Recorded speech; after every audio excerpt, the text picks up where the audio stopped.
Hi, Gary Zacharias again with the Apologist Bookshelf. I've spent 100 podcasts going through some of my favorite books, and now I'm going back and doing a little bit more with these individual books, giving you another chapter, a little bit more information from the authors. This time I wanted to do a second chapter from a book called Why Social Justice is Not Biblical Justice.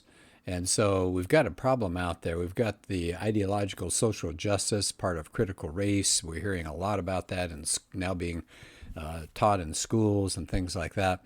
And so we talked about one chapter before in this book. It's by Scott David Allen.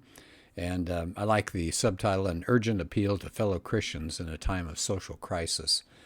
So let's take a look at chapter 8 this time. It's called Driving Out a Bad Worldview by Offering a Better One. I think that's so powerful.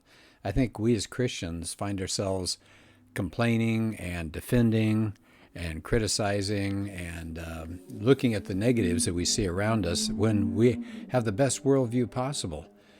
So let's start with this chapter and just take a look. It's kind of a long chapter, and so I'm going to kind of hustle through it. Somebody was saying, the quote from the beginning of the chapter, Nathaniel Blake said, "The dogmas of intersectionality, socialism, gender theory, and other leftist notions of social justice are efforts to fill the void left by the decline of churches, communities, and families. But these secular doctrines are poor substitutes. They bring rage and misery, not peace." And I'll tell you, that just about sums it all up, doesn't it? There's a lot of rage and there's a lot of misery out there that are being generated, but we're not offering people peace. And it's a false religion, basically, this ideological social justice. It's got quite a lure to it. It says you can have a source of identity, you can have community, you can have purpose. So I get it. I see why these people out there are really pushing that. But what the author, Allen, is suggesting is that the church has to offer a better story that says that our true identity, that's not found in our skin color or whatever ethnic background we have, our sex or social orientation. Sure, we're influenced by our groups, but our groups don't define us. What defines us? Well, our true identity is found in the fact that we're unique. We're priceless humans made in God's image, and we're loved by Him. So Allen is saying we need to hear a story in which everyone bears God's image. And he says, if you end up with your primary identity as victim, that's it, then what are you going to have for your life? Bitterness, resentment, grievance, entitlement. But what if your story says that your identity is sinner, true, but you're loved by God and you're saved by grace? What's that going to do to you? You're going to be marked by gratitude and humility throughout your life. He says we need to hear a story in which the power is not ultimate, love is ultimate, and that's what we get from God. He says we need to hear a story in which the line between good and evil doesn't run between racial groups. So that's the way it is right now. Whatever color you are, then you're either oppressor or oppressed. That's the way the critical theory goes. But he said good and evil doesn't run between racial groups or males and females or any other group or class or party. And then he echoes Solzhenitsyn by saying it runs right through every human heart. And I wanted to take just a second and add the quote that he's using that came from Solzhenitsyn. Alexander Solzhenitsyn, the Russian dissident, he said, "If only there were evil people somewhere insidiously committing evil deeds, and it were necessary only to separate them from the rest of us and destroy them." But here he offers up what Scott Allen was talking about. But the line dividing good and evil cuts through the heart of every human being. So when we point to somebody and say, oh, that group or that person is evil, we've got it wrong. Every one of us has a heart of evil that needs help. And it's not a group somewhere out there. So I think he makes a good point there. Allen goes on to say that people need to hear a story that defines what justice really is. And in their counterfeit story, what are they hearing? Justice is uprooting traditional structures and systems. Why? Well, you redistribute power and money from these oppressors out there to the victims. But the Christian story, the Judeo-Christian story, is justice is conformity to God's perfect moral law, as found in the Ten Commandments and what James 2:8 says, love your neighbor as yourself. So we should not just oppose a particular destructive worldview, but we've got to uphold and defend and proclaim the Christian, the biblical worldview. So he says, let's not be anti-ideological social justice. Let's be pro-biblical worldview. And he gives you some ideas here what that would look like. He said, when you get this ideological social justice, that says human beings are socially determined, period. They're just a product of identity groups. That's their gender or their race or whatever. But the biblical worldview says humans are unique. They have responsibility. They have accountability. And sure, we're members of communities as well that shape our identity. Well, what about cultural transformation? Again, look at the contrast that Alan is pointing out. Ideological social justice is revolutionary. It calls the oppressed to rise up, overthrow the oppressors. There's no heaven. There's no afterlife. That's not, you don't look to that to put all wrongs to right. You got to take care of it right now. But the biblical worldview says this world is God's handiwork, and he loves his creation.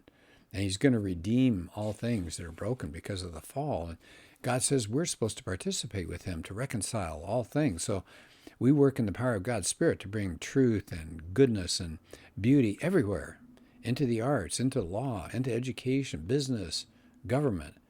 And he says, of course, we look around, we see the world is corrupt and it's falling apart, but we're supposed to serve it and love it, nevertheless. So we're supposed to be passionate about transforming this world.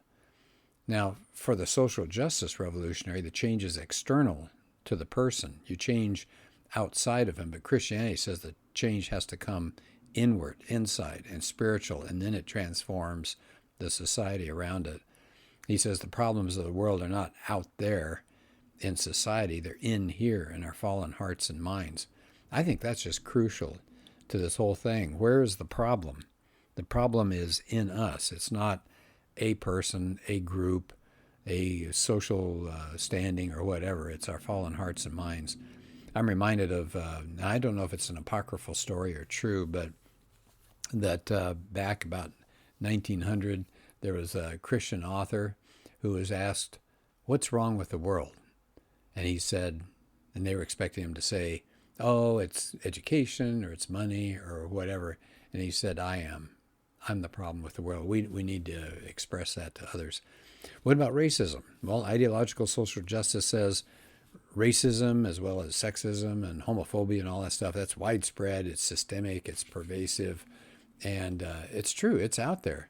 But we as Christians are supposed to be committed to a biblical worldview, would reject that definition of racism, that it's prejudice and power.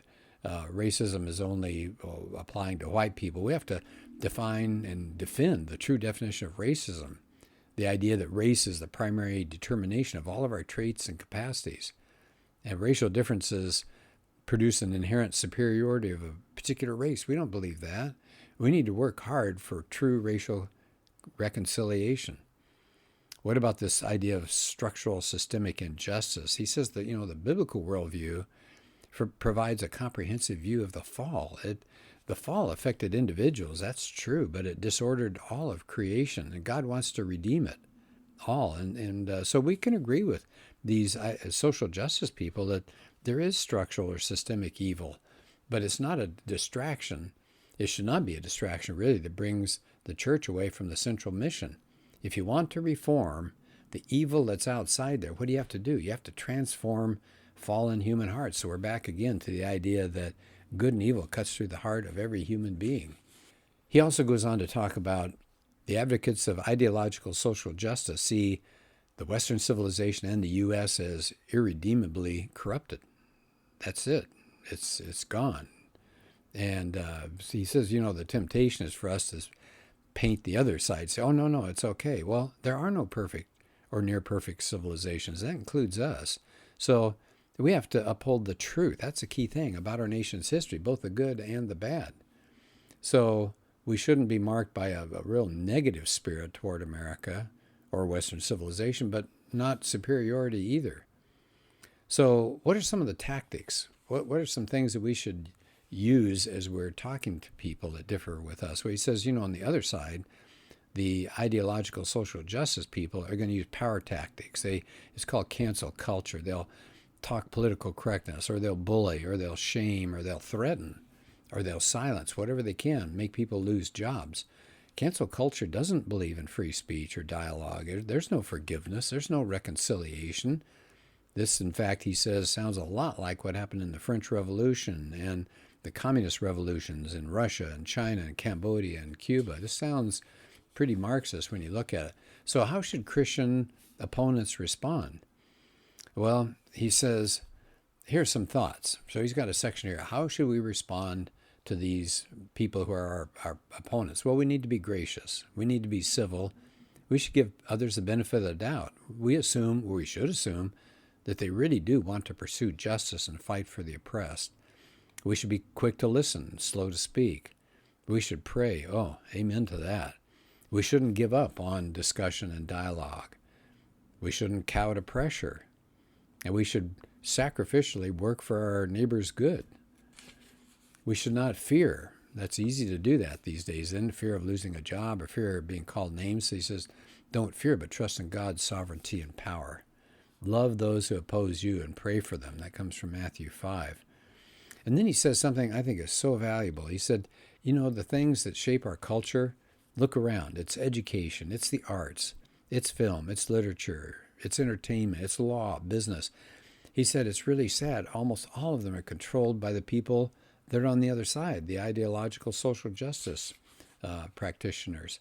And he says, somebody's always impacting culture. If it's not the followers of Jesus, it's going to be those that adhere to other worldviews. We need to get back in the business of actually forming and creating culture, especially, he says, in education, the arts, media, law, and business. We've walked away from these things and let the world have them. He says, this ideological social justice is dangerous. It's false. It builds up hatred, division, a false sense of moral superiority. Truth gets replaced by power. Gratitude gets replaced by ingratitude. It's a culture where everybody is looking to be aggrieved all the time, and people don't take responsibility for their lives. We get sexual libertinism, personal autonomy. There's no love your neighbor. There's no grace. There's no forgiveness, no humility, no introspection at all. So what do we want to do? He said, I would like to live in a culture where truth and justice and love are the highest goods, where God is honored and all people are loved as his beloved children, where he quotes Martin Luther King Jr., where people are judged by the content of their character, not the color of their skin. So here's what he's holding out as an image of what we could be. Justice being based on God's unchanging moral law, a culture that upholds due process and the rule of law, that sees all people as fallen sinners, but objects of God's love and his mercy.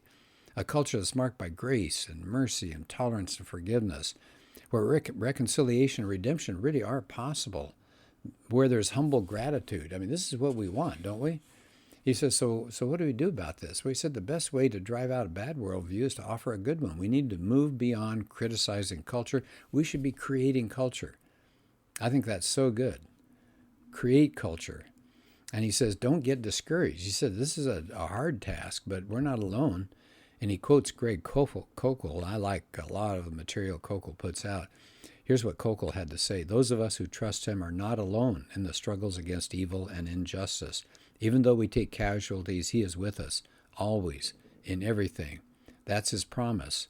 And then he quotes from Jesus, in this world you will have tribulations, but take courage. I have overcome the world. So I think that's the last chapter of the book. It's, again, a very powerful book, Why Social Justice is Not Biblical Justice. As we take a look around and we see the rise of critical theory and critical race theory, we have to consider this, and we have to make this part of our lives and confront it when we can, but obviously with a spirit of grace and mercy and compassion. Well, thanks, and we'll do another podcast soon.